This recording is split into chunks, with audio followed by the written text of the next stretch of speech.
a nossa aula. Primeiro, bom dia a todos. E eu tenho colocado, por enquanto, presença coletiva. Aliás, nem presença, porque o sistema não está funcionando. Esperamos aí que isso se resolva logo. Na última aula, o que nós estamos estudando? Nós estamos estudando os sistemas jurídicos. Estamos estudando, afinal de contas, para negociar o que é necessário, com quem nós vamos negociar, conhecer com quem nós vamos negociar.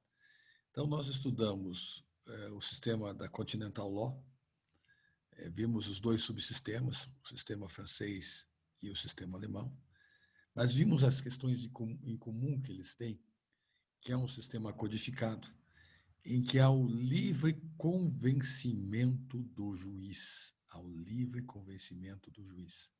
Isso é uma questão importante. É um sistema que tem o livre convencimento do juiz, significando que a questão da interpretação, a intenção das partes é mais importante do que a letra fria da lei. Então, em termos de contratos, isso é um papel bem significativo. Ao lado do sistema da Continental Law, nós vimos o sistema da Common Law. Vimos como surgiu a peculiaridade de ter um rei que é desconfiado, que vai centralizar toda a parte ligada ao judiciário. E como ele não pode estar em todos os lugares ao mesmo tempo, e não pode ter duas palavras, os seus encarregados, esses juízes itinerantes, o que eles decidirem e da maneira que decidirem é a palavra do rei. Isso vai dar um sistema, criar com o tempo, um sistema todo peculiar, que é o sistema do Judge-Made Law, em que as decisões dos juízes vão condicionar a própria sociedade. Vão condicionar a própria sociedade.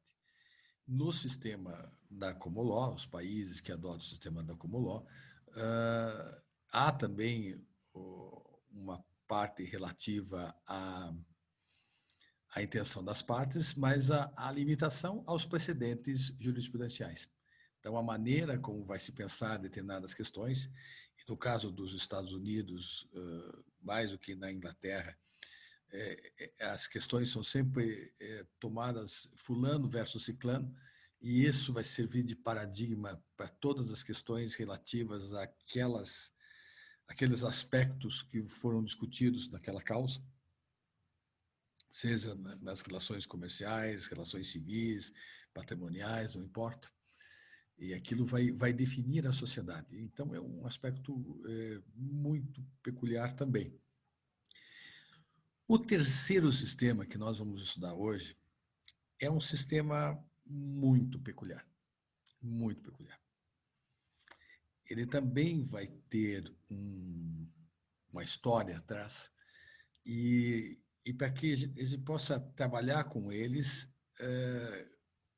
com os países árabes, de maneira geral, nós temos que ter uma visão com quem estamos negociando, como estamos negociando, para que estamos negociando. Então, isso passa a ser um aspecto importante. Nós vamos falar de direito, mas vamos falar de história. E vamos falar de teologia. As questões estão intimamente ligadas. Por que estão intimamente ligadas? Bom, a primeira questão, antes de iniciar o sistema islâmico, nós temos que entender algumas peculiaridades do sistema cristão. Cristão, né? Do sistema cristão. Pergunto para vocês se para vocês faz diferença se o Espírito Santo provém de Deus Pai ou de Deus Pai e de Deus Filho. Faz diferença? Faz diferença para vocês se o Espírito Santo veio de Deus Pai ou de Deus Pai e Deus Filho? A Letícia colocou não. Não. A Elô também não. Pois é. Vocês, há séculos atrás, seriam queimadas como hereges. Né? Queimadas como hereges. Por quê? Mas por que uma questão dessa tão importante? Ela, na verdade, ela é fundamentalmente importante. Fundamentalmente importante. Hã? Por quê? Porque nós estamos discutindo a própria questão do cristianismo. O cristianismo vai se inserir em uma sociedade romana muito mais avançada. Ele nasce na província, que não era ainda a província, era uma parte da província da Síria, e depois que vai se tornar a província da Judéia, mais atrasada do Império Romano. Parte mais atrasada do Império Romano. Então, ele vai se inserir em uma sociedade mais avançada. E para você se inserir em uma sociedade mais avançada, você vai ter que fazer algumas concessões. Isso é natural. A sociedade é mais avançada e vamos ter uma religião mais primitiva. Então, você vai ter que modificar modificar-se perante essa sociedade. Que inicialmente o cristianismo era visto como uma vertente do judaísmo. Mas para ele ingressar no Império Romano, ele vai ter que fazer concessões.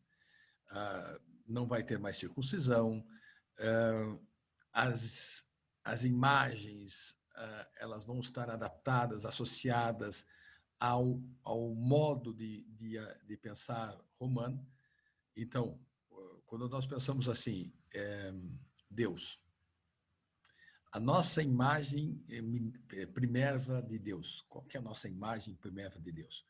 A minha é aquela que está lá na Capela Sistina, que é lindíssimo, né? A imagem da criação, né? Deus criando Adão, é um senhor de barba longa, é um olhar severo e que é estranhamente parecido com Zeus ou Júpiter na cultura greco-romana. Ele é a imagem de Zeus ou Júpiter, então, aquele olhar severo, etc. O Espírito Santo, por sua vez, a imagem, o símbolo do Espírito Santo, a imagem do Espírito Santo é a pomba, uma pomba branca. A pomba branca é representativa de Mercúrio, o Hermes, ele que é o mensageiro, e que era um dos deuses mais populares romanos.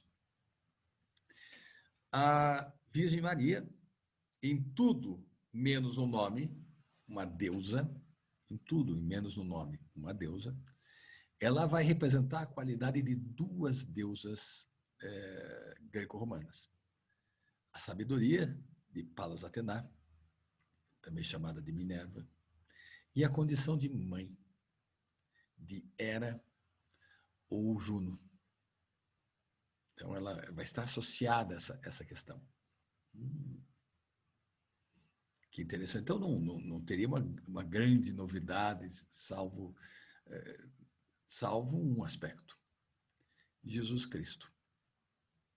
Jesus Cristo, ele representa a novidade. Então, como é que nós vamos inserir Jesus Cristo no panteão romano? Vejam, a ascensão do cristianismo no Império Romano demorou 300 anos. E entre o nascimento de Cristo e 300 anos depois, nós vamos ter que o Império Romano estava em guerra civil. Nós somos ali Constante contra Constantino. E tanto Constante quanto Constantino, eles, como todos os soldados romanos, eles adotavam como Deus, como crença, o chamado Deus Invictus, que é uma derivação de um monoteísmo de Zoroastro, né, que é influência parta e depois sassânida, de Zoroastro. Então, era uma ideia desse Sol Invictus, esse Sol Invictus. O Sol Invictus, o símbolo do Sol Invictus era um círculo raiado. Um círculo raiado. Então, quando, diz a lenda, quando Constantino vai se preparar com a batalha contra Constante, ele sonha que sob esse símbolo você vencerá. Então, sob o símbolo do sol raiado, se colocou uma cruz. Se colocou uma cruz. Se vocês olharem bem, isso está presente hoje, é um símbolo universal do cristianismo. Uma cruz dentro de um círculo raiado. Ok, e a data que se comemora o Sol Invictus era 25 de dezembro. Não tem problema. Vamos colocar dia 25 de dezembro o nascimento de Jesus Cristo. Olha, estou falando em termos de história. Eu não estou falando em termos de religião. Tá? A religião é uma coisa muito sagrada para cada um, é uma questão pessoal, questão de convicções, questão de fé. Isso é um outro aspecto. Nós estamos falando como é que isso ingressa no panteão romano, né? Como é que o cristianismo vai ingressar no panteão romano. E o problema, então, passa a ser qual que é a natureza de Jesus Cristo. Demorou 300 anos para o cristianismo ascender no Império Romano, e ao ascender, começa a haver a acalorada discussão qual é a natureza de Jesus Cristo. Os 7 primeiros concílios da Igreja, eles vão dizer sobre a formação da fé cristã. Então, eles são seguidos por todos os ramos cristãos. Todos os ramos cristãos. Então, os 7 primeiros concílios.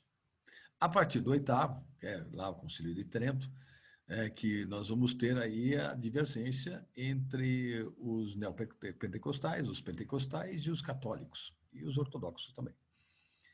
Então, daí vai haver a divergência a partir com os ortodoxos um pouquinho antes. Mas a partir do Concílio de Trento nós vamos ter aí outros posicionamentos. Mas todos eles seguem os 7 primeiros concílios, que é a formação da fé cristã. E como é que nós vamos discutir a natureza de Cristo, de Jesus Cristo? Nós colocamos que até a escolha dos evangelhos, né, foi sob inspiração divina. Pode ser, mas houve muita controvérsia. Nós vamos ter vários textos que ficaram fora dos 4 testamentos. E como é que foi decidido? Por maioria de voto. Por maioria de voto. Então, houve muita controvérsia, muita briga, mas muita briga. E os 2 primeiros concílios, o concílio de Nicéia e o concílio Nicéia I e o concílio de Éfeso, eles vão decidir qual que é a natureza de Jesus Cristo. Isso é importante, isso é fundamental. E existiam 3 correntes. 3 correntes. A primeira, defendida por Ário. É um patriarca de Alexandria, no Egito, que defendia que a natureza de Jesus Cristo, que é muito especial, mas ele tinha natureza humana. Ele era um homem. Os seus seguidores vão ser chamados de arianos. E vão ter um papel muito grande. Eles estão ali no Egito, Alexandria no Egito, vão se expandir, vão catequizar os povos germânicos. Todos os germânicos foram catequizados no cristianismo ariano. Apenas houve uma conversão inicialmente dos francos, eles também eram cristãos arianos, e aí se converteram a católicos romanos, e depois os visigodos. Mas eram todos os povos germânicos foram catequizados pelo arianismo, que coloca assim, existe um Deus e existe o Jesus Cristo, que mostrou o caminho de Deus, os ensinamentos, mas ele é um homem. Em Alexandria. Isso é um fato importante. Outro segmento menor, os chamados monofisitas. Os monofisitas diziam que a natureza de Jesus Cristo era divina, era Deus. Jesus Cristo era Deus. Então, era uma corrente menor. Venceu a terceira corrente, por votos apertados com a primeira corrente, por votos apertados, que sintetiza a fé cristã. Sintetiza a fé cristã? Sim. A primeira parte do credo niceno-constantinopolitano, ele coloca a questão de qual é a síntese da crença do cristianismo, do catolicismo. Então, ali, creio em só Deus, Pai Todo-Poderoso, Criador do céu e da terra, e de todas as coisas visíveis e invisíveis. Veja, creio em um só Deus. É um monoteísta. Creio em um só Senhor, Jesus Cristo, Filho unigênito de Deus. Tá? Ele é o único de Deus. Nascidos do Pai antes de todos os séculos. Deus de Deus, luz da luz. Deus verdadeiro de Deus verdadeiro. Gerado, não criado. Consubstancial ao Pai. Então, tem a mesma substância do Pai. Por ele todas as coisas foram feitas. E por nós, homens, e para a nossa salvação, desceu dos céus e se encarnou pelo Espírito Santo no seio da Virgem Maria e se fez homem. Opa! Isso é importantíssimo, importantíssimo. Porque eu estou dizendo que a natureza de Jesus Cristo é dúplice. Ele tem a natureza divina e a natureza humana. Tem a natureza divina e a natureza humana. Aí a segunda parte, né? Também por nós foi crucificado sob Pôncio Pilatos, padeceu e foi sepultado, ressuscitou ao terceiro dia, conforme as Escrituras, e subiu aos céus, onde está sentado à direita do Pai, e de novo há de vir em sua glória para julgar os vivos e os mortos. E o seu reino não terá fim. Então, julgar os vivos e os mortos é a competência de Jesus Cristo. Então, nós vamos pegar uma área que era de Anubis, influência de Anubis. Interessante. Vamos pegar os vários preceitos, a questão de Ares, também na filosofia greco-romana, no panteão greco-romano. Então, veja como nós estamos pegando questões de outras religiões e estamos fazendo uma síntese da nossa fé, que a nossa fé é a verdadeira. Então, subiu aos céus, está sentado diante do Pai, de novo há de vir em sua glória para julgar os vivos e os mortos. E seu reino não terá fim. O reino eterno. Creio no Espírito Santo, Senhor que dá vida e procede do Pai e do Filho. Então, ele vem do Pai e do Filho. E com o Pai e o Filho é adorado e glorificado. Ele que falou pelos profetas. Creio, daí a parte final, né? Creio na Igreja Una, Santa, Católica, Apostólica, professo o seu batismo para a remissão dos pecados e espero a ressurreição dos mortos e a vida do mundo que há de vir. Amém. Essa é a síntese da fé cristã. Nós pegamos preceitos da fé judaica, da fé egípcia, da fé greco-romana e fizemos uma síntese. E colocando a natureza de Jesus Cristo como divina, mas também humana. Isso é uma coisa muito importante. Mas não quer dizer que todo mundo concordou com isto. Nós vamos ter dissidências enormes durante todo esse percurso. Vamos ter dissidências enormes. E vão ser brigas gigantescas, que vão ser acrescidas de outros fatores. Por exemplo, então, no Egito, a maior parte da população se torna cristã. o fato de se tornar cristã, eles começam a perseguir outras religiões, mas, ao mesmo tempo, vão perseguir outras religiões, vão perseguir, nós vamos ter aí todos aqueles, a escola de Alexandria vai ser destruída, o neoplatonismo que vigorava lá, inicialmente vai ser descartado, perseguido como heresias, mas depois com Santo Agostinho, nós vamos ter um retorno a Platão. Santo Agostinho vai admitir alguns dos preceitos de Platão, isso vai ser um fato importante na história. Mas, ao mesmo tempo, vocês já ouviram falar de uma discussão chamada bizantina, discussões bizantinas?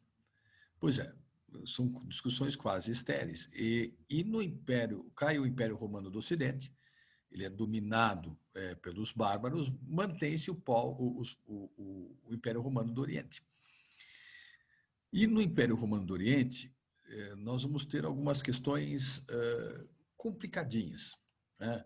O Império, chamado Império Romano do Oriente, o Império Bizantino, o Império Bizantino, esse aqui é o auge da expansão do Império Bizantino. O Império Bizantino, ele vai ter várias questões, várias controvérsias religiosas, e muitos inimigos.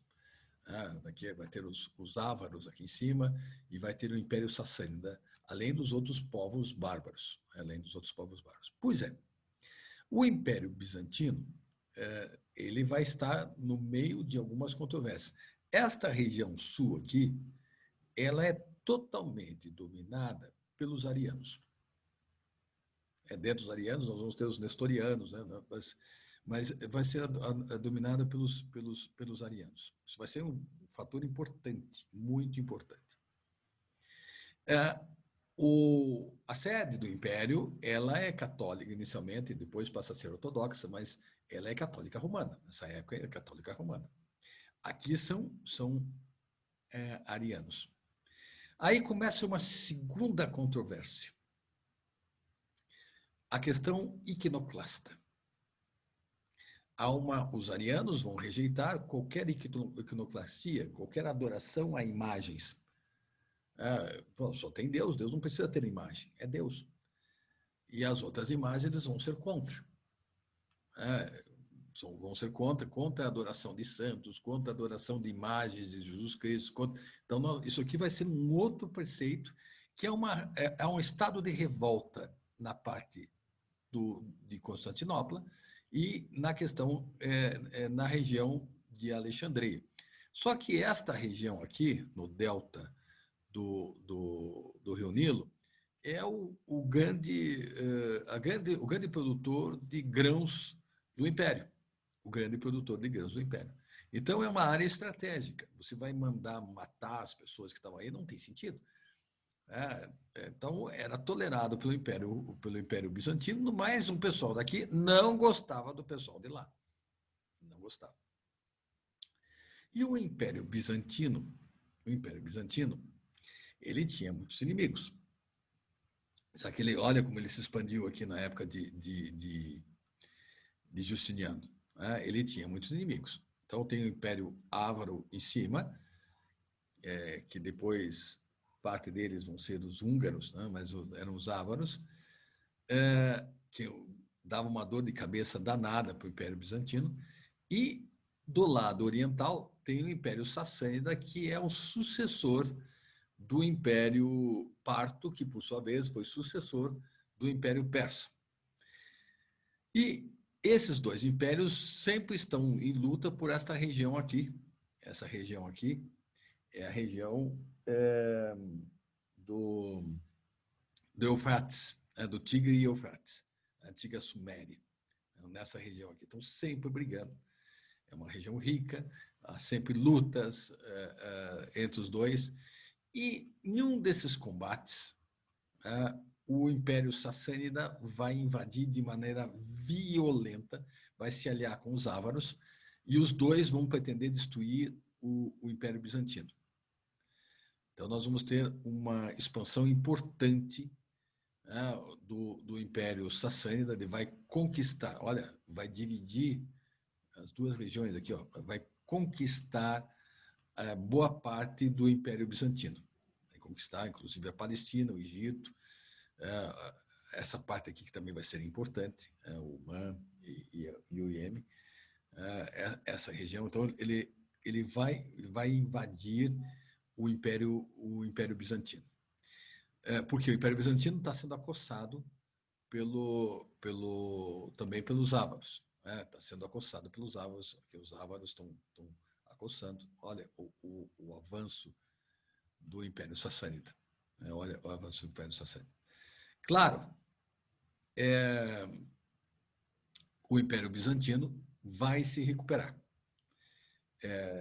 Heráclito, quando sobe ao poder, ele vai fazer um ataque no inverno, algo que era inesperado, e vai reconquistar boa parte das áreas. Então, ele vai reconquistar boa parte das áreas e vai fazer um acordo com o Império Sassânida. Então, ele reconquistou, olha, ocupou boa parte do Tigre e Eufrates, recuperou. Então, esta era a ocasião. Então, nós estamos aí no ano 632, 628, 632 depois de Cristo. Os dois impérios estão exaustos. Os dois impérios estão exaustos. Aí, como todas as coisas que acontecem, eles são atacados por um lugar que eles não esperavam. Arábia. O sul da Arábia. São atacados pelos árabes. Mas, para explicar este ataque dos árabes, nós temos que entender, veja, eu estou falando sobre direito, sobre religião, mas nós temos que contextualizar. Nós temos que contextualizar. O que aconteceu que aparece uma terceira força de um lugar inesperado? A terceira força desse lugar inesperado. Bom, aí nós temos que falar do homem. O império, o surgimento do islamismo, vai se dar por circunstâncias toda especial. Nós vamos ter Maomé. Maomé, ele vai ser órfão cedo. O pai morre quando a mãe estava grávida. A mãe morre quando ele estava com 7 para 8 anos. E aí ele vai ser adotado pelo tio, que era um sheik, e que tinha grandes relações com a classe dominante em Meca. Classe dominante em Meca. Essa classe dominante em Meca, Meca é uma cidade religiosa, já era uma cidade religiosa, e era também uma cidade mercantil. E nessas circunstâncias, então, a parte religiosa, então, dizia-se que havia caído há muito tempo e ao redor dele foi construído a Caaba, então o meteorito negro. E ao redor desse meteorito negro nós vamos ter 360 divindades, que de todas as divindades, então, Meca é um lugar que recebe cultos de vários lugares, pessoas de vários lugares, e está tudo lá na Caaba. E tinha o preceito, né, que você tinha que circundar a Caaba 7 vezes, etc. E a religião politeísta lá era sintetizada de uma forma muito peculiar, e essa forma também vai ser seguida mais tarde, em versos. A religião ela é uma religião repetitiva e em forma de versos. Para você agradar cada um dos deuses em forma de versos. Que interessante. E o Maomé, sob proteção do tio, ele embora não saiba ler nem escrever, é um cara extremamente inteligente. e um extremamente hábil mercador. Ele vai conhecer uma mulher 15 anos mais velha do que ele, com uns 25 anos, e ele vai ser o chefe, ele é cameleiro, então é chefe de caravanas, vai ser designado a 1.000 quilômetros ao norte para levar na Síria fazer troca de mercadorias, e ele se dá tão bem que consegue mais do que dobrar o resultado. O resultado, ele acaba se casando com esta mulher, que imagine uma época machista, ela, mulher, que comandava essas operações, uma mulher muito forte, e acaba se casando com essa mulher. Mas os anos vão se passando, aos 40 anos, ele sempre tinha o hábito de meditar, sempre tinha algumas questões, incomodava ele de sobremaneira a maneira como essa casta dominante em Meca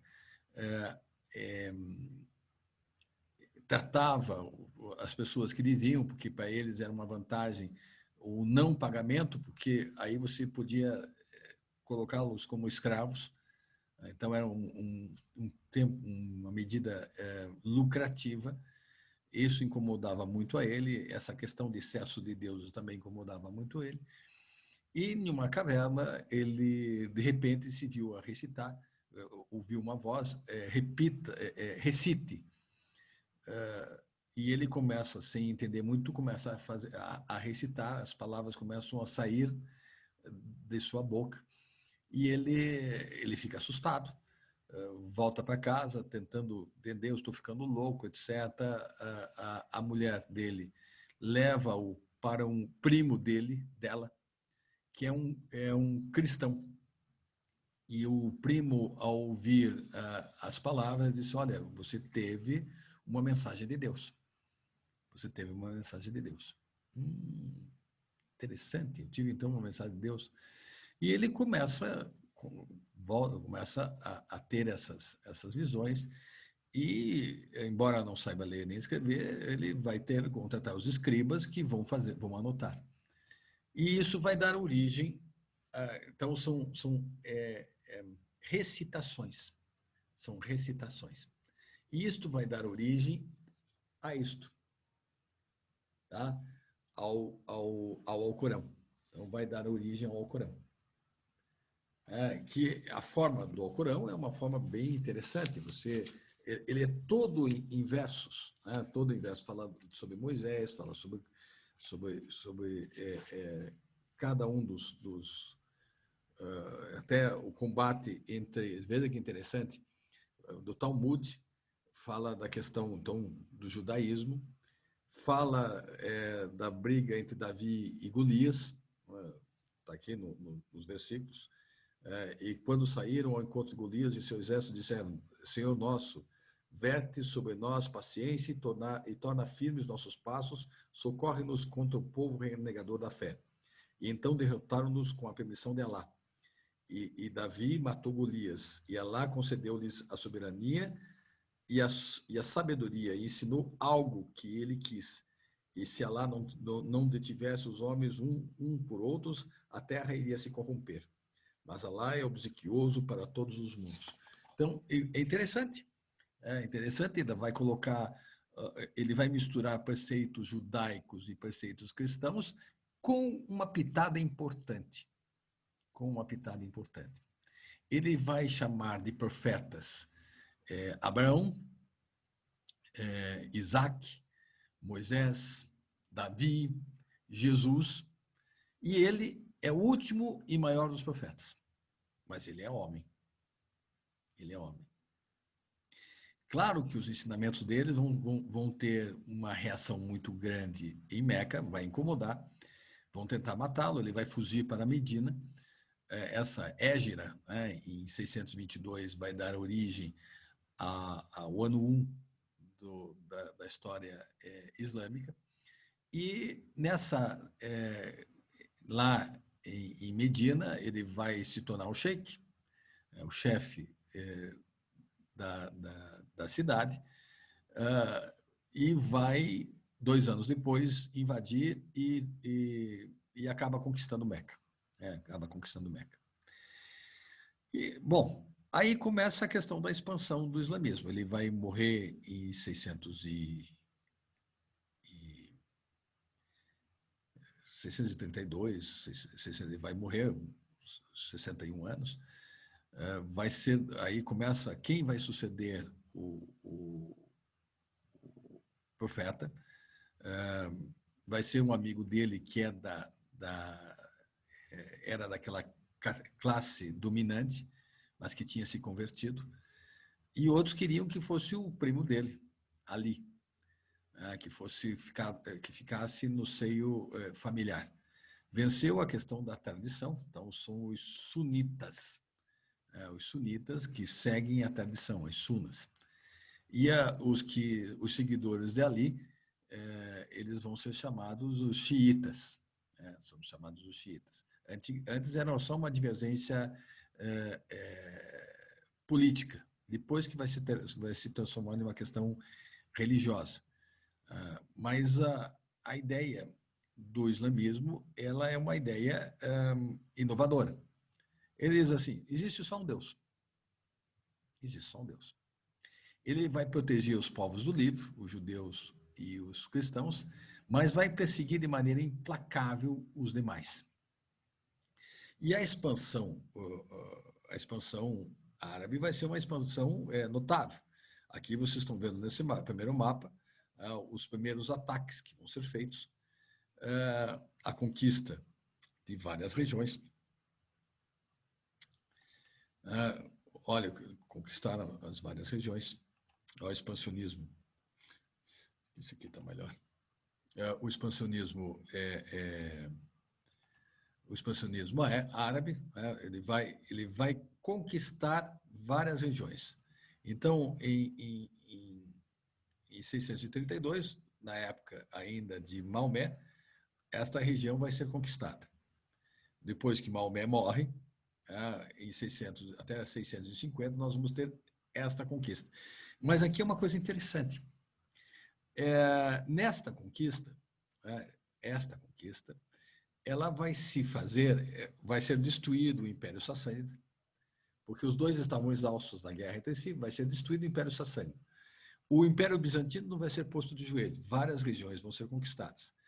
Esta região de Alexandria vai ser conquistada sem batalha, porque há uma briga muito grande entre Constantinopla e Alexandria.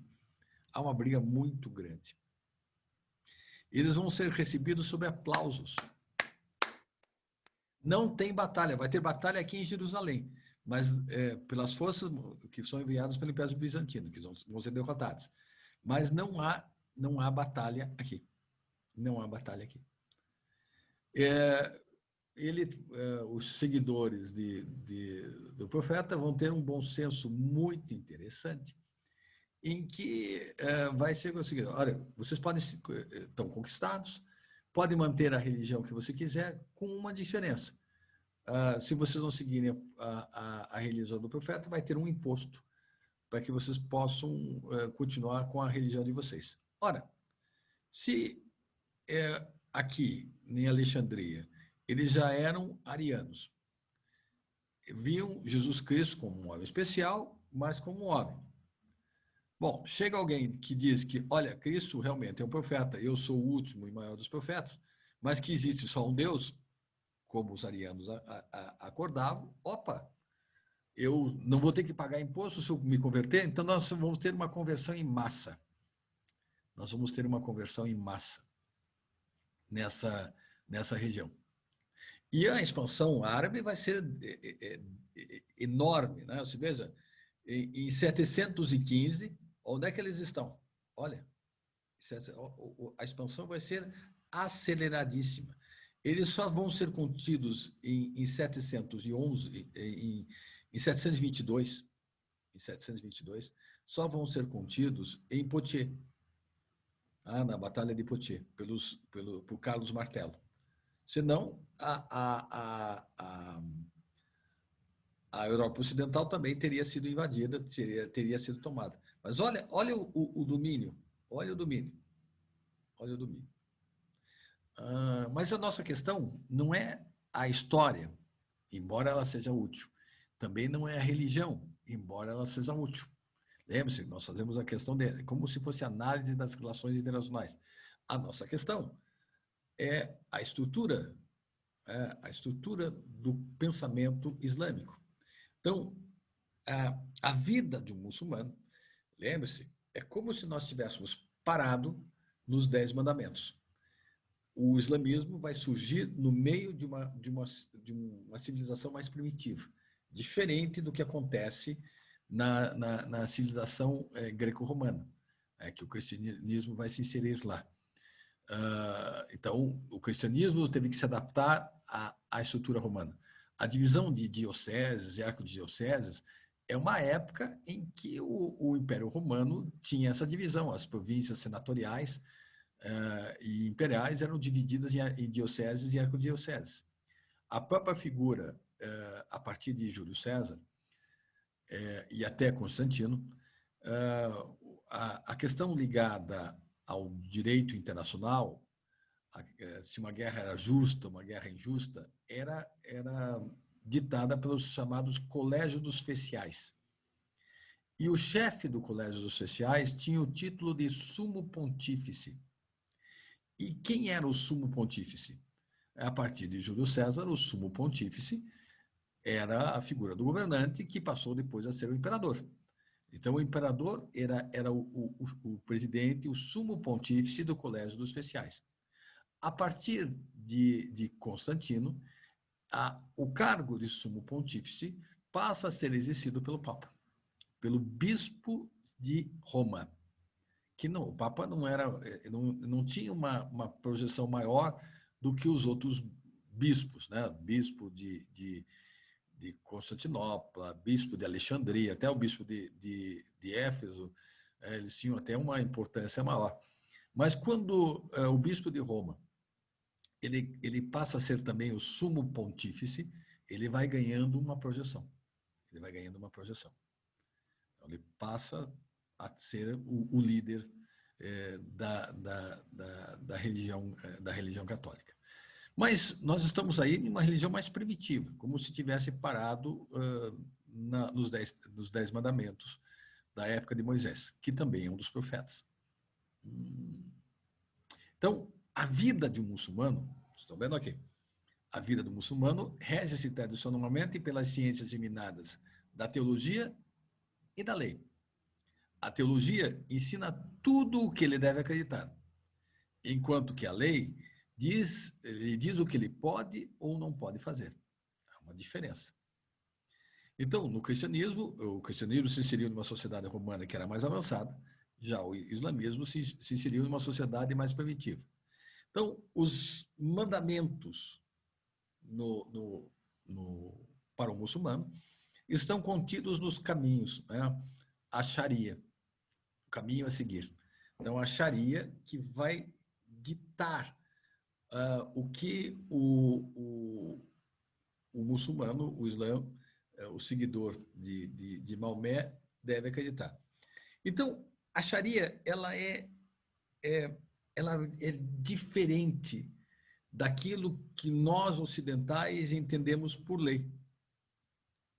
O que é a Sharia? Então, a Sharia ela se difere do que nós ocidentais entendemos por lei em 3 aspectos. Em 3 aspectos. Vejam, eu quero contar para vocês como é que nós vamos entender para fazer negócio com os árabes. Mas, para isso, nós temos que entender o pensamento. E que, ao fato deles viverem em um tipo de sociedade, eles vão estar condicionados a um tipo de pensamento. Isso é importante, isso é importante. Então, a Sharia, ela se difere daquilo que nós, ocidentais, entendemos por lei em 3 aspectos. O primeiro aspecto é que a aplicação da Sharia é muito mais abrangente do que nós entendemos por lei. ela é muito mais abrangente. Ela vai incluir tanto a ação quanto a omissão. Né? Então, ela vai incluir toda a ação humana e seus objetivos, assim como então, todo ato ou omissão estará enquadrado em um dos 5 seguintes preceitos: o que é imposto, o que é recomendado, o que é indiferente, o que é reprovado e o que é terminantemente proibido por Deus. Então, eu tenho que raciocinar se eu estou o que é imposto por Deus, o que é recomendado por Deus, o que é indiferente a Deus, o que é reprovado por Deus e o que é terminantemente proibido. Isso significa que a Sharia, ela vai, para o muçulmano, ela vai incluir tudo o que nós, ocidentais, entendemos por lei. Seja direito público, seja direito privado, seja direito nacional, seja direito internacional, mas os rituais, detalhes e éticas da conduta social. Como é que é? É. Então, a questão da nossa conduta, o que nós fazemos? Lá no quarto período, eu falei para vocês que as normas, nós temos aí as normas que vão reger a sociedade, tá bom? As normas, elas vão ser divididas em normas técnicas. Normas, o que é uma norma técnica? É uma norma que não tem juízo de valor. O fato de você saber usar o computador, ou saber usar o celular, ou saber ou não cozinhar, isso não acarreta uma condenação a priori. Você sabe, ok, que bom. Ao lado disso, nós temos as normas éticas, que têm juízo de valor. As normas éticas, elas vão compreender ali as normas religiosas, as normas de trato social, as etiquetas, as normas morais e as normas jurídicas. As normas jurídicas contêm preceito e contêm sanção. Nós fazemos essa separação. Lá, para o muçulmano, a lei e norma é tudo a mesma coisa. Então, para eles, tem valor, está ligado à religião, tem valor fundamental não o que você come, mas o preparo do que você come. Então, há toda uma ritualística a respeito disto. Toda uma ritualística. O que você come, como você come. Então, se a carne preparada ela foi devidamente preparada, é mais importante do que propriamente o encher a barriga. Isso são detalhes, não deixa de ser interessante e bonito. Então, a forma, se o gado não sofreu ao ser abatido, se o frango não sofreu ao ser abatido, então, e sempre voltado a Meca. Né? Então, quando Professor, nós... Oi, te escuto. posso fazer uma pergunta, então, daí Claro. relacionada à questão do direito dentro do sistema? Pelo que eu entendi, nessas formas mais... durante a sua formação mais antiga, ele se daria, então, dentro de organizações independentes, num sentido mais tribal, com o Alcorão como base única e dominante. Não necessariamente. Não necessariamente. Por quê? Porque nós vamos ter ali, quando você se reúne em cidades, você vai ter que mudar aquela noção tradicional de clãs. Você vai se fundir, por exemplo, no caso de Maomé, ele vai criar a questão da Uma. Tá? Então, a Sim, mas tribo de eu Maomé. digo, o califado e esse tipo de organização no Oriente Médio, ela perdurou e eu digo, ela se isolou por muito mais tempo do que no Claro, Ocidente de uma forma sim, concreta. mas a novidade, o islamismo, ele quando se consolida, ele representa uma novidade extraordinária. Ele vai representar uma novidade extraordinária, mesmo para povos que eram arcaicos, bastante primitivos. Primeiro, ele muda a noção, ele mantém a questão do clã, mas ele amplia, é como se fossem super clãs. E o que bastava para você fazer parte desse clã do profeta? A ideia de você tinha que se converter. Ao você se converter, você é colocado como membro desta comunidade, membro da UMA. E alguém de vocês já assistiu um seriado enorme, gigantesco, giga grande, que é o Ertugrul, que fala da história, é um seriado turco, que fala da formação originária do Estado turco. Tem ali no Netflix. É uma novela. Tá? Para vocês terem ideia, são 5 temporadas e são quase 500 episódios. Pessoal, eu assisti todos.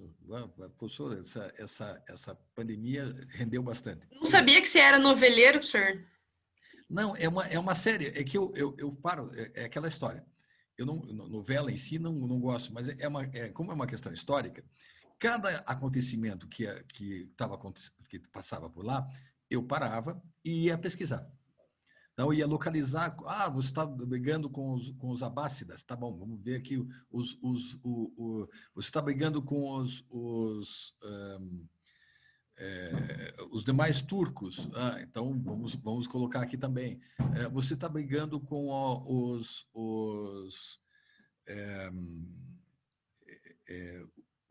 que era a Quarta Cruzada. Estão brigando contra os cruzados. Então, vamos examinar quais são as cidades, os pontos. Então, eu sempre fui curioso. Então, eu paro a aula, paro o filme e vou fazer a pesquisa. Eu sempre fiz isso. Eu sempre tive a necessidade de ter uma localização temporal e geográfica para saber o que está acontecendo.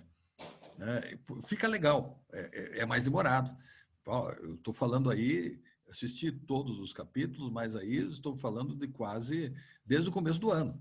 Eu terminei o quê? Um mês atrás, desde o começo do ano, antes mas eu assisti tudo, que era muito interessante. A construção é o ritmo próprio deles. É o ritmo próprio deles de contar a história.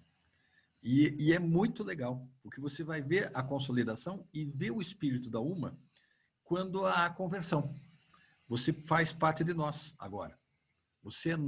Quando há a conversão, os teus pecados são perdoados. E é Então, dá para muito dizer que o sistema de lei ele surge mais conforme você vai aumentando, quanto mais pessoas eles vão convertendo, mais você tem essa necessidade de controle, porque a lei em si, o texto escrito em si, ele é bem daquela questão de organização menor, de pequenos grupos e de leis que podem ser aplicadas, que são socialmente como é que é? É tipo quando uma pessoa vigia a outra, sabe? E daí, a partir do momento que isso começa a crescer, então, que se tornaria necessário implementar a lei dentro da UMA de uma forma mais a ideia, estruturada. Vamos colocar o seguinte, vamos pensar o mito da Horda Primitiva. O mito da Horda Primitiva, quem que liderava no mito? Então, anterior a essas religiões, quem que liderava a Horda Primitiva? Era o mais forte. Como é que eu vou derrubar o mais forte? Eu tenho que ser o mais hábil. E como é que eu vou ser o mais hábil? Eu vou ter que estabelecer alianças. E com quem eu vou estabelecer alianças? Com alguns, inclusive fracos, que a maneira que eles vão encontrar é de interpretar a vontade dos deuses. Então, desde logo, nós vamos ter uma aliança entre a religião e o poder. Então, há uma aliança milenar entre a religião e o poder. Então, claro que são formas de controle. E isso vai ser muito nítido no islamismo, como foi no próprio estabelecimento dos nossos estados primitivos. Quem trabalha muito com isso, você tem que dar uma lida. O Mal-Estar na Civilização, de Sigmund Freud, e dele também Totem e Tabu. São 2 livretos pequenos, mas que explicam de uma forma bem interessante essa questão. Também tem ali sobre Moisés, ele trabalha também sobre a questão de Moisés. Freud tem umas sacadas bem interessantes. Mas veja, eu estou colocando, explicando a repetição desta questão, né? A repetição dessa questão. A sociedade islâmica não é diferente. Até fica mais evidente esse tipo de controle, né? Qual é a diferença? Quando você estabelece a uma, você rompe com a tradição pura e simplesmente dos clãs que existiam na Arábia. Essa pura e simples questão dos clãs é superada pela fé estabelecida pelo profeta. É muito interessante isto. Então, esta norma, a forma como você vai se alimentar, os rituais que você vai seguir, tem que ter alguém estabelecido, olha, eu quero exportar carne para os países árabes. Ok, mas eu vou ter que seguir alguns preceitos. Vai ter que ter a cabeça do gado, vai ter que estar voltado à Meca e vai ter que sempre ter alguém dizendo em nome de Allah. Em nome de Allah, em nome de Allah. Vão ser equipes, a cada morte vai ser anunciado que foi em nome de Allah. Ele representou, na época, algo muito importante, né? Lembre-se que no começo da nossa exposição, eu falei dos hábitos árabes anteriores a Maomé e que Maomé vai incorporar, né? A própria forma do Corão, ele está em versos.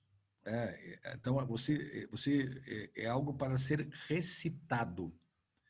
E se é algo para ser recitado, isso é um detalhe importante. Se é algo para ser recitado, então eu vou decorar. Eu vou decorar. E ao decorar, eu também, a maneira como eu vou recitar, eu vou produzir um som. Esse som é mais importante do que a própria letra, é o próprio conteúdo, esse som que vai ser produzido. Mas, ao mesmo tempo, a questão tende a uma literalidade. Já vou explicar essa parte. Então, a primeira diferença é que a Sharia ela é a própria questão da norma como um todo, e não como nós separamos. Nós temos aí normas religiosas, que são para a religião, normas jurídicas, que são para a questão jurídica. Lá não. Lá, a Sharia, esse caminho a seguir, significa tudo, está compreendido tudo, seja direito interno, seja direito internacional, seja direito nacional, seja direito público, seja direito privado, não interessa. E mais os ritos. E mais os ritos. Está tudo compreendido nesse caminho a seguir, que é o que significa a Sharia. Professor, Oi. Agora que você falou dessa questão da tradição, de ser recitado em versos, ele seria mais relacionado à questão da tradição católica, onde muitas pessoas eram analfabetas, não sabiam escrever e não podiam ter acesso a isso, então outra pessoa interpretava Em parte, a sim. leitura, a palavra para elas, ou mais no sentido da religião judaica, onde você tem que estudar todo dia, a sua relação com o livro sagrado. É que é o seguinte, vamos colocar assim, no judaísmo, preponderou a questão dos fariseus, né? A estrutura que eles eram reunidos em torno de um rabi, né? E que iam discutir a questão da fé, o estudo, esse que preponderou, porque quando há o levante, o primeiro levante judaico, nós vamos ter ali os saduceus, os fariseus, os zelotes e os essênios. O cristianismo teria surgido dos essênios. Esse é um aspecto, tudo bem, ok, não nos interessa. Mas quando se fala assim, a questão do catolicismo, durante muito tempo, inclusive foi proibido, antes do Concílio Vaticano II, foi proibido ao católico ler a Bíblia. Ele não tinha que ler a Bíblia, ele tinha que seguir os ensinamentos da estrutura católica e a estrutura era apresentada em latim. Então, você repetia muitas vezes sem entender o que estava acontecendo. Por quê? Porque eu sou católico, tá? Mas no catolicismo havia o temor ao interpretar a Bíblia de uma maneira um pouco equivocada, você pudesse criar dissidências, como aconteceu e como acontece hoje. Hoje nós temos aí os neopentecostais, em que eles selecionam a parte da Bíblia que interessa, vão simplesmente descartar as outras e vão pregar uma felicidade imediata. Pregam uma felicidade imediata. Então, esse é um problema. Esse era um problema que você tem que tomar cuidado em relação a esse fator. Então, nós temos que sempre contextualizar o tempo e o lugar. Sempre tomar cuidado em relação a isto. Viu, Camila? Então, é um cuidado que a gente tem que ter e pensar em qual contexto. Eu estou levantando aqui um contexto histórico, um contexto extremamente importante, mas ele também representa uma visão de mundo. Então, a primeira diferença é que compreende tudo. Mas a segunda diferença, e esse é um ponto importante, que a Sharia, ela não representa, em tese, uma legislação produzida pelo homem, como a nossa legislação, por exemplo, mas sim um sistema que provém diretamente da regulação divina. Foi Deus que ordenou a Maomé que propagasse aquelas leis. Opa, se é a vontade de Deus, quem sou eu para discutir? Então, mas daí é você que interpreta a vontade de Deus? É você que lê isso ou é o seu profeta, o seu... Esta é a diferença. Esta é a diferença. Primeiro foi a vontade de Deus, mas segundo, por causa desta questão, nós temos um terceiro aspecto. Então, significa que, para os muçulmanos, a fonte de revelação extinguiu-se com Maomé. Ou seja, há uma imutabilidade da lei. Eu não posso interpretar de uma maneira diferente do que Maomé interpretou. Vale o que está escrito. Vamos pensar aqui. Passar aqui de uma Noé. E que de gerações aniquilamos depois de Noé. E dos pecados que teus servos, basta teu Senhor por conhecedor onivente. Para que se deseja a vida transitória, apressamos nela para que desejamos o que queremos. Em seguida, falosemos queimar-se na gema, inflamado e banido. A discussão de Noé. Nossa! Então, vale aquela interpretação. Vale o que está escrito. Vale o que está escrito. Eu não posso interpretar de maneira diferente do que está escrito. A questão, a interpretação passa a ser literal. Por isso que eu posso decorar. Por isso que eu posso recitar. O significado sempre vai ser o mesmo. Eu não posso interpretar de maneira diferente. Eu não posso interpretar de maneira diferente. Opa! O que significa isso para nós? Que nós estamos estudando direito, né? Direito era só privado. O que significa para nós? Significa que os contratos têm que ser interpretados de maneira literal. Vale o que está escrito.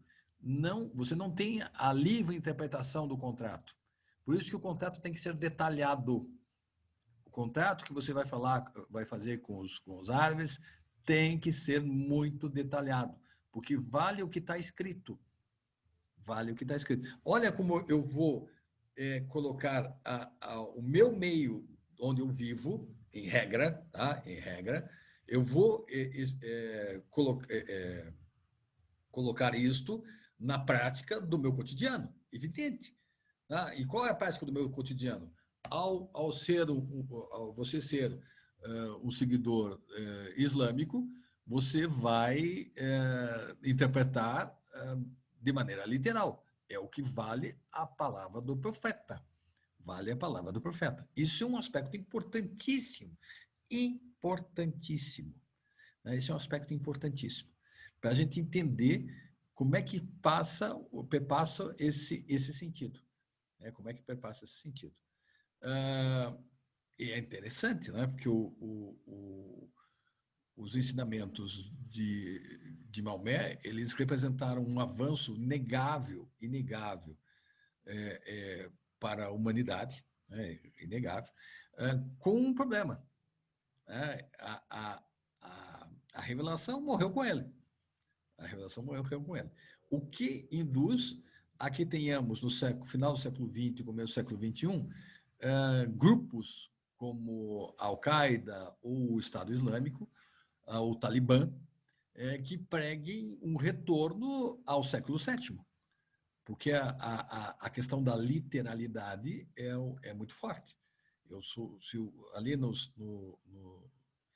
talibes, né, que o talib é o lugar onde você estuda. Daí tem os talibãs, que são os estudantes do Alcorão. E a visão que eles apresentam é uma visão literal do século VII. Do século VII. E essa é a grande dificuldade do islamismo, que foi sentida. O que aconteceu?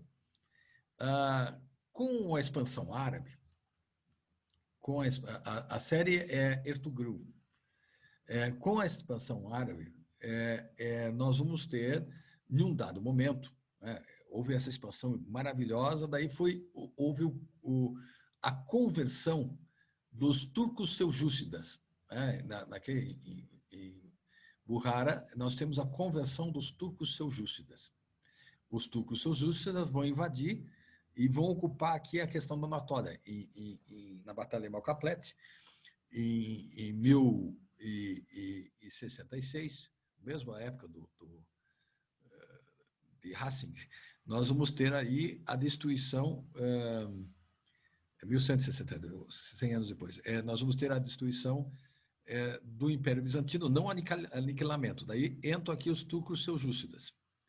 Dos turcos seljúcidas, que daí é a série que eu estou falando para vocês, nós vamos ter uma das tribos que vão ser do filho de Ertugrul, que é otomã, né, que vai colocar o chamado Império Otomano, que vai dominar toda essa região, com exceção disso aqui, mas vai dominar toda esta região aqui. E vai ser o líder da religião islâmica, o guardião das palavras de Maomé, embora sempre vão ter aí os que vão pregar em as mesquitas, as escolas. Por exemplo, tem uma escola importante em Alexandria e no Egito, escolas islâmicas importantes, mas o grande guardião vai ser o sultão. E qual é o problema que ele vai enfrentar? Há uma expansão enorme do Império Bizantino, sem dúvida nenhuma. Mas, a partir do século XIX, ele começa a perder terreno para o Ocidente. Então, o que ele vai tentar? Ele vai tentar modernizar o seu império. Ele vai tentar modernizar o seu império. E, ao modernizar o seu império, ele vai relegar a questão da Sharia ao direito de família. E vai adotar o sistema europeu ocidental baseado no sistema francês. Ele vai ter um Código Civil francês, ele vai ter um Código Comercial francês, ele vai ter um Código Criminal francês. Ele vai adaptar o sistema francês à sua estrutura. Só que, sempre tem o só que, né? Só que o Império Otomano ficou do lado errado na Primeira Guerra Mundial. O resultado é que a boa porção, então o Império Otomano só vai reter, e assim mesmo, pela metade, a Anatólia, e vai perder as outras possessões. Ele dominava uma região gigantesca. Ele dominava todo o Oriente Médio, com exceção da Pérsia, todo o Oriente Médio, e mais aqui parte da Europa, era dominado pelo Império Otomano. Pelo Império Otomano. Todo. Aí ele vai perder essas possessões. E vai perder metade aqui para os gregos.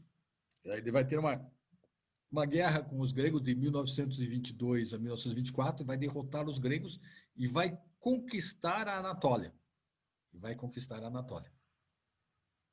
Mas vai perder toda essa região, que vai ser entregue sob mandato para os ingleses e para os franceses. Então, a região da Síria, os franceses vão dividir a Síria, uma parte onde tinha a presença dos cristãos maronitas, eles vão criar artificialmente um estado, vão criar o Líbano. Então, o Líbano e a Síria vão estar sob o domínio francês, que era a região mais desenvolvida, e as outras áreas vão estar sob o domínio inglês, que tem petróleo. Essa região aqui que é mais desenvolvida não tinha petróleo, mas essa aqui tem petróleo. Tinha petróleo. Bom, eu vou me livrar do jugo colonial inglês ou francês. Para me livrar desse jugo, o que eu vou fazer? Eu vou me apegar às questões da minha comunidade. Então, para me tornar independente, há um fortalecimento da Sharia novamente. A Sharia vai se expandir para outras regiões, para outras partes, que não apenas o direito de família. Ela volta a ganhar força com esse movimento de independência dos países árabes em relação ao domínio europeu. É uma reação que eu tenho ao domínio europeu. Então, eu vou me apegar à minha fé, à minha crença. Então, você volta a essa tradição. Então, é interessante. O que para nós interessa? Que nos interessa que, em termos de negociação, a questão dos contratos, eles tendem a ser literais. Bom, o professor contou tudo isso exatamente. Por que da literalidade? Porque a palavra de Maomé, a verdade, morreu com Maomé. E só vale aquela. Então, a questão, a interpretação tende a ser literal. Vale o que está escrito. Não, você não tem o condão de interpretar de uma outra maneira. Vale apenas o que está escrito. Esse é um preceito importante. Vale o que está escrito. Então, quando nós fomos fazer negócio com os árabes, nós temos que detalhar bastante isto. Onde é que eles vão discutir? Vão discutir a questão do preço. Eles gostam de discutir, faz parte da tradição deles, a discussão do preço. Mas a forma como vai ser feito o contrato tem que estar muito bem detalhado. Tem que ser muito bem detalhado. Tá bom.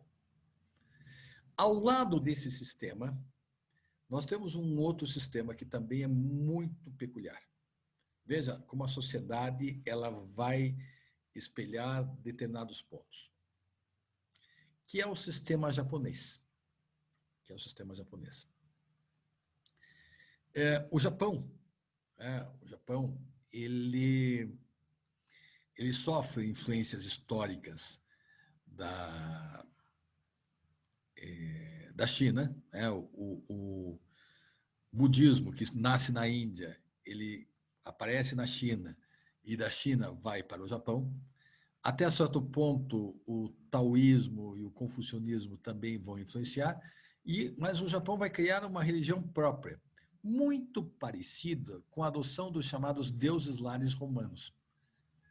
Os deuses lares romanos. Mas o Japão vai criar um mecanismo muito peculiar, muito próprio, que vai ser o shintoísmo.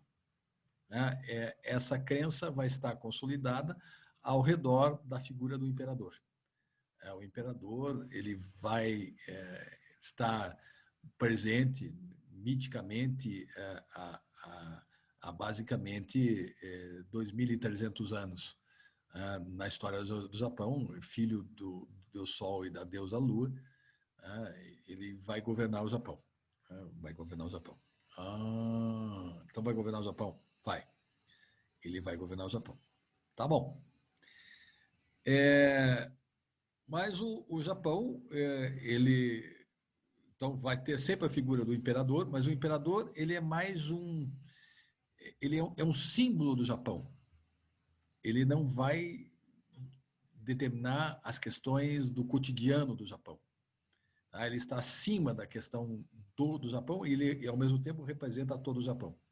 Então, a questão da chefia de governo, nós vamos ter aí vários estados feudais que vão brigar enormemente o tempo todo. Há o aparecimento, a partir do século XV, e muito forte,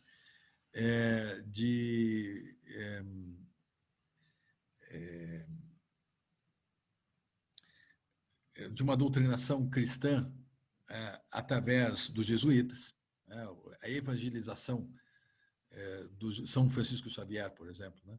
Ele vai entrar forte no Japão, vai ser crucificado, e esta influência estrangeira no Japão vai criar uma reação nacionalista no Japão, liderados pelo clã Tokugawa, pelo clã Tokugawa, que vai derrotar todos os outros clãs, inclusive aqueles que apoiavam o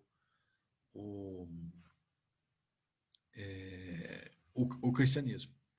E o clã Tokugawa ele vai impor uma prática baseada em valores tradicionais.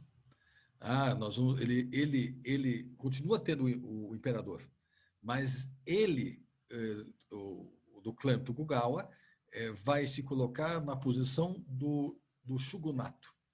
O shogun é um generalíssimo, que vai ser seguido pelos samurais. A figura dos samurais é uma figura muito importante, a figura dos samurais. E este costume, vocês assistiram, vamos colocar filmes, sempre ajuda, né?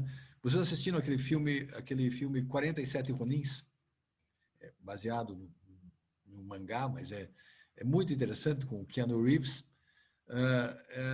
Claro, tem muita história atrás disso, mas o que chama a atenção é o seguinte: quando o Shogun ele consegue dominar todo o Japão, ele vai expulsar toda a influência ocidental, à exceção de uma feitoria aqui em Nagasaki, tá? Uma feitoria holandesa em Nagasaki.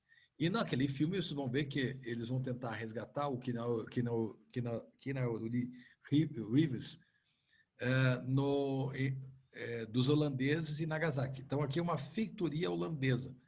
Eles vão expulsar os portugueses, mas os holandeses, que eram protestantes, eles queriam só comércio. Os portugueses não, os portugueses queriam catequizar. Então eles foram expulsos. Mas várias palavras, por exemplo, arigatô é obrigado. Ela advém do português. Advém do português. Então, essa feitoria aqui em Nagasaki. Só que a tradição, a educação do sistema do shogunato, né, a figura da glorificação dos samurais, há uma educação muito rígida. Então, todo o Japão quase não há analfabetismo. Quase não há analfabetismo. Há uma educação muito rígida. Que ela vai mudar de estrutura quando o Comodoro Perry, com uma flotilha americana, força a entrada na Baía de Tóquio. Ele vai forçar a entrada na Baía de Tóquio. E os canhões japoneses se veem impotentes com aquelas belonaves americanas. Nós vamos ter aí algumas fragatas, alguns já construídos à base de metal, e os canhões japoneses se veem impotentes na entrada. Então, o Comodoro Perry força a entrada. Isso vai provocar uma crise danada no Japão. Uma crise danada no Japão. Era necessário que nós mudássemos a estrutura japonesa. E aí nós vamos ter uma Revolução Meiji, a Revolução Meiji, que é o deslocamento, a destruição do shogunato em favor da centralização do imperador. Do imperador Meiji é o pai do Hirohito. Né? Então, essa revolução de colocar nas mãos do imperador um maior poder decisório que ele vai delegar para o seu gabinete. E vai funcionar quase como estava, mas eu tinha que acabar com essa estrutura feudal japonesa. Aí tem outro filme que, embora seja uma coisa dura de doer pela pela circunstância, mas ele vai representar algo muito valoroso, que é o último um filme com Tom Hanks, com Tom Cruise, que é O Último Samurai. Você também deve ter assistido o filme do Último Samurai. Não importa que ele era o último samurai, isso é bobagem. Mas a ideia que está atrás disso, ela é muito significativa. Porque a reforma que o Japão vai fazer, ele vai manter as tradições. Ele vai manter as tradições e vai se modernizar. Para se modernizar, ele vai adotar um sistema extremamente dinâmico. Ele vai mandar, a cada 5 anos, um pessoal para o exterior, para aprender as técnicas ocidentais e manter as tradições japonesas. Ele tenta modernizar-se através da adoção pura e simplesmente do Código Civil francês, não deu certo. Falhou, não deu certo no espírito japonês. Então, o que ele vai pegar? Ele vai pegar o Código Civil alemão, que aí você vai partir do zero, você vai ter que se estruturar neste patamar de uma forma mais rica. Você, ao mesmo tempo, sem perder em vista as tradições. Então, o que eu vou fazer? Eu vou somar o sistema da Common Law e da Continental Law. Eu vou ter os precedentes jurisprudenciais, vou ter os precedentes, e, ao mesmo tempo, eu vou ter o sistema codificado. Então, eu vou aliar os dois mundos. E isso dá tão certo, que já em 1894, 1895, o Japão vai derrotar a China e vai conquistar a Coreia, vai conquistar Taiwan e algumas regiões aqui, parte da Manchúria. Então, ele vai derrotar a China. 1894 e 1895. Em 1905, ele vai atacar um ataque de surpresa, vai atacar os russos. Os russos vão ser derrotados e vão jurar vingança. Foram atacados, acham isso que foi algo extremamente injusto, etc. E vão sair a frota russa. Ela vai sair do Mar Negro, pense, ele vai sair do Mar Negro, a frota russa vai sair do Mar Negro, vai cruzar todo o Mediterrâneo, e aqui vai ter um incidente muito grave em Gibraltar. Os russos vão pensar que é uma base japonesa e vão bombardear Gibraltar. Os ingleses vão ficar furiosos e vão proibir qualquer possessão inglesa de fornecer ajuda aos russos. E os russos vão depender de quem? Dos alemães, as possessões alemãs. Os alemães vão ajudar aos russos para conseguir. Então, as possessões alemãs na África e na Ásia vão fornecer os víveres que os russos necessitam para chegar até o Mar do Japão. Só que, quando eles chegam no Mar do Japão, eles chegam aqui no Mar do Japão, há uma tempestade. E isso estraga boa parte dos navios russos e os japoneses atacam logo em seguida. Destroem a frota russa. Isso vai ter um impacto gigantesco em todo o mundo. Foi a primeira vez que um povo não ocidental, em mais de 100 anos, derrota um ocidental. Então, cria um mito. E o Japão, em cima desse mito, ele vai se aliar aos ingleses na Primeira Guerra Mundial,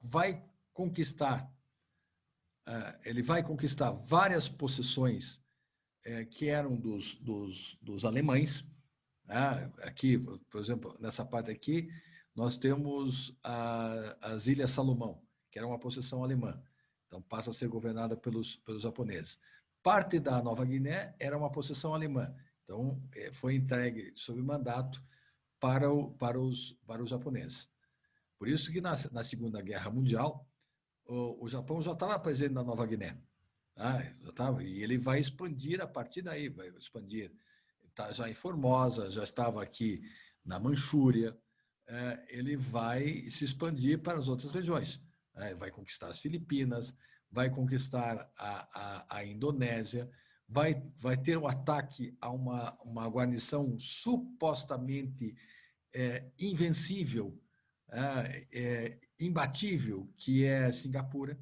Então ele vai atacar, em vez de atacar Singapura pelo mar, ele vai atacar por terra, vai conquistar Singapura, vai conquistar toda a Conchichina, então o Vietnã, o Camboja, o Laos, vai conquistar a Tailândia, a Malaísia e vai chegar até a Birmânia, a atual Mianmar.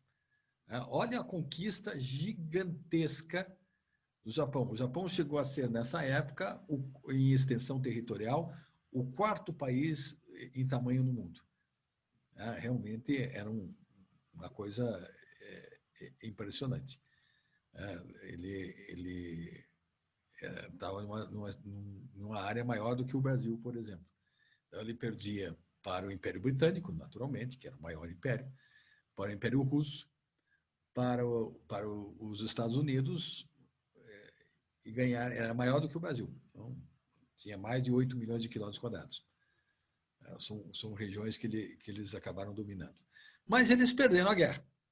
E foram conquistados, e foram dominados pelos os americanos, o presidente, nós vamos ter aí o R. Truman comandando e o Douglas MacArthur assinando o acordo em nome das forças aliadas e o Hirohito fazendo a rendição. Aí nós vamos ter uma mudança substancial no Japão. Não vou falar da Constituição japonesa, que não nos interessa agora, mas na questão comercial do Japão.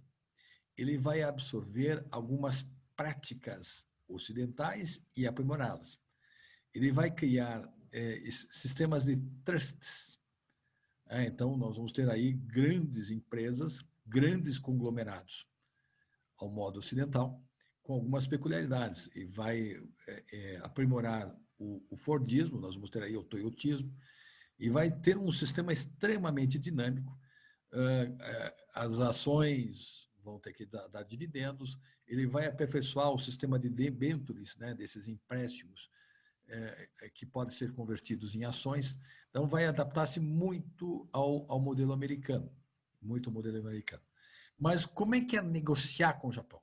Como é que é negociar com o Japão? Negociar com o Japão é um pouquinho diferente. O Japão vai dar prioridade às preliminares. O contrato é consequência. Então, a discussão da negociação ela é mais importante do que a questão final. Na negociação, o Japão já vai saber o que ele quer. Ele sempre sabe o que ele quer. E ele vai ter uma paciência. Ele sempre vai ser paciente na questão da negociação. Mas ele já sabe o que ele quer. Isso é uma questão importante. E eu posso dizer, dos contatos que eu fiz, com o Japão foi disparado o mais difícil, sempre, sempre. Eu perdi, não que eu perdi, eu ganhei menos do que eu esperava, mas porque eles sempre têm uma tática, eles vencem pelo cansaço, na questão da negociação, as preliminares, e observando todas as tradições. Um detalhe interessante, eles gostam muito de sauna, mas é um ato imperdoável se você tomar sauna antes do japonês. Eles não gostam do cheiro do homem branco. É muito engraçado isso. Não gostam do cheiro do homem branco, porque nós comemos carne, eles têm uma base com arroz e peixe, então o odor que nós provocamos para eles é extremamente desagradável. O que não deixa de ser muito, muito engraçado para os nossos egos. Pois é. Então, há um filme, sempre tem filme, é um filme com Sean Connery. Eu não consigo lembrar o nome do título do filme, mas ele é um crime que acontece em uma corporação japonesa nos Estados Unidos. mas que a questão tem que ser lidada por vários aspectos de acordo com os cânones e crenças japonesas. E é muito interessante essa discussão que se torna, que se faz em torno dos costumes japoneses. Então, negociar com o Japão, você tem que levar em conta as preliminares. Sempre vai ser levado em conta as preliminares. O contrato é consequência de algo que já foi discutido antes. Então, todos os percursos, os acidentes, têm que ser discutidos antes. Vejo como é interessante, porque vai ser apego à tradição, à forma, acaba sendo peculiar para cada povo. Peculiar para cada povo. Bom, alguma pergunta? Hoje é uma aula Professor, de direito internacional privado, mas foi uma aula de história, de teologia, de várias coisas. Fale, Fernando. professor, pelo que eu entendi, então, o sistema árabe, sistema islâmico, você tem que, então, consultar a Sharia e no contrato o que mais importa é o que está escrito, não necessariamente, então, o que vai ser negociado? Não tem que consultar a Sharia faz parte. Você não tem que consultar a Sharia faz parte. O que você tem que trabalhar qual que é o sentido? É a literalidade. Vale o que está escrito. Não dá para fazer como nós fazemos no nosso sistema, uma interpretação teleológica. O que é uma interpretação teleológica? Você vai olhar a finalidade da lei. Não tem isso. Lá a interpretação não é nem extensiva, nem restritiva. Ela é literal. Vale o que está escrito. Vale o que está escrito. Certo, mas eu digo, por exemplo, usando aquele exemplo que você usou, acho que na primeira aula, que lá de Portugal, assim, quando tem essas distinções entre os dois sistemas internos, qual que seria, então, o documento a ser consultado nesse caso? Não é uma questão.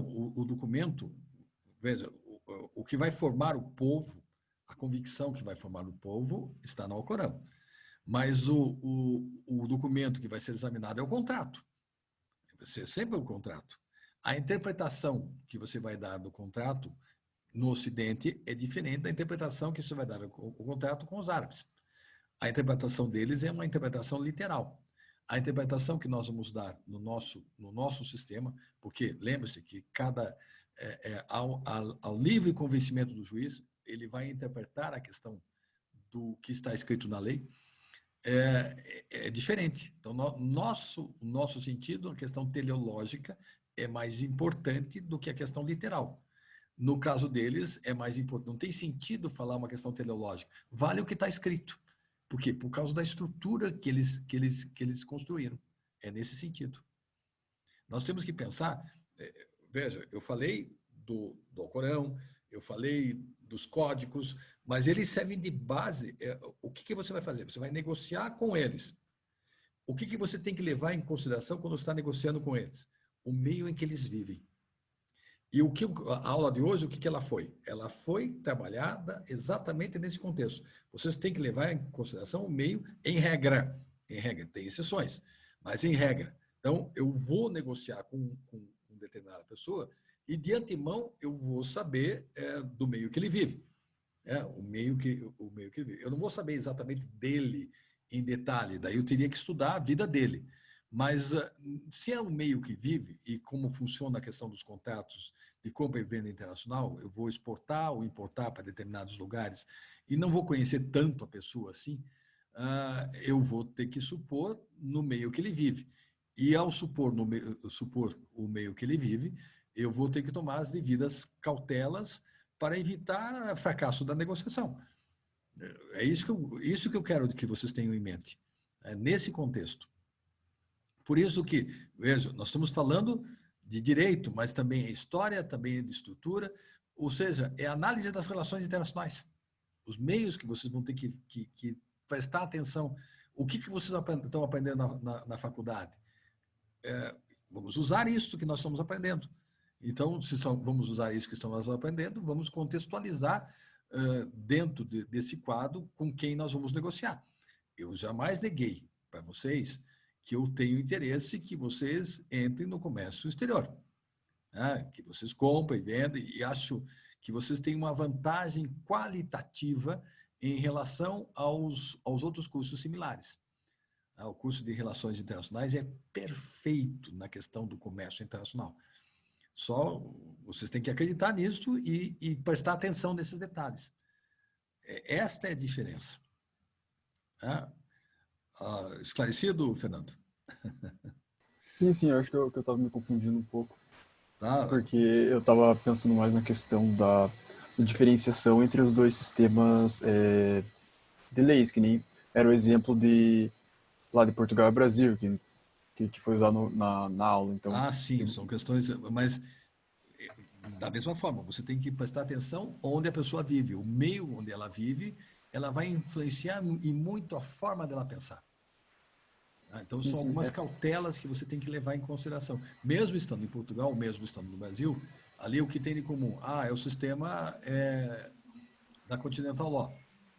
Embora o sistema português seja muito mais voltado ao sistema francês do que o nosso.